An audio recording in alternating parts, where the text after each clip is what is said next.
vous plaît, donnez-moi le parfum le plus cher que vous avez. La vendeuse connaît bien cette phrase, car pendant les semaines avant Noël, des armées de maris pressés viennent dans les magasins pour acheter un cadeau soi-disant choisi avec beaucoup d'amour.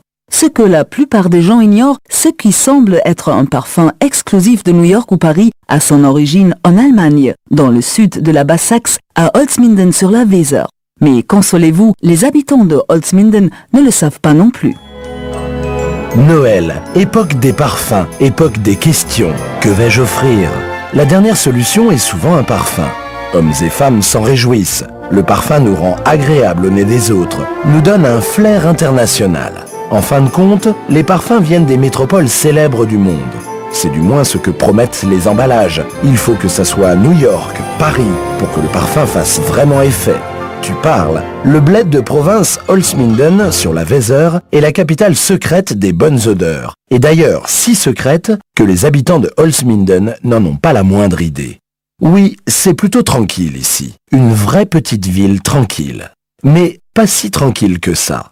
Car c'est à Holzminden que les parfums les plus célèbres dans le monde sont créés. La seule société Hamann & Reimer emploie 15 nez créatifs qui sentent sans arrêt de nouveaux parfums à la demande de Armani, Lagerfeld et compagnie. Par exemple, un client peut nous dire il veut sortir un nouveau parfum pour une femme très sûre d'elle, participant à la vie active, qui doit s'imposer dans un monde d'hommes, mais qui est quand même très féminine. On décrit aussi avec des accessoires masculins comme la cravate, mais quand même en costume. Alors, nous essayons de nous mettre dans le contexte de ce groupe de clientèle. Réfléchissons comment cette cliente voudrait sentir et alors nous créons un parfum.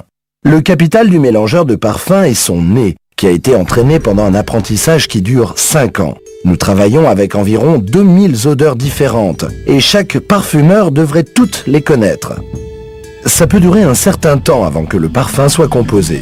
Nous développons une idée, comment ce parfum pourrait être, faisons un mélange de base, allons avec cette idée de base qui n'est pas encore prête chez le client, sentons ensemble, le client nous donne son impression, trouve l'idée bonne, souhaite qu'il soit un peu plus vert, qu'il ait un peu plus d'esprit, alors nous améliorons, modifions la création, retournons chez le client et ça peut durer assez longtemps. Pour le produit final, le travail précis du nez est terminé. L'ordinateur mélangeur organise de façon très peu romantique la production en masse de l'huile de parfum. Elle sera diluée avec plus ou moins d'eau et d'alcool pour plus ou moins de concentration si l'on doit obtenir une eau de toilette ou un parfum. Ceci ne se passe plus à Holzminden, mais peut-être vraiment près de Paris ou de New York. Quels parfums sont actuellement dans le vent ?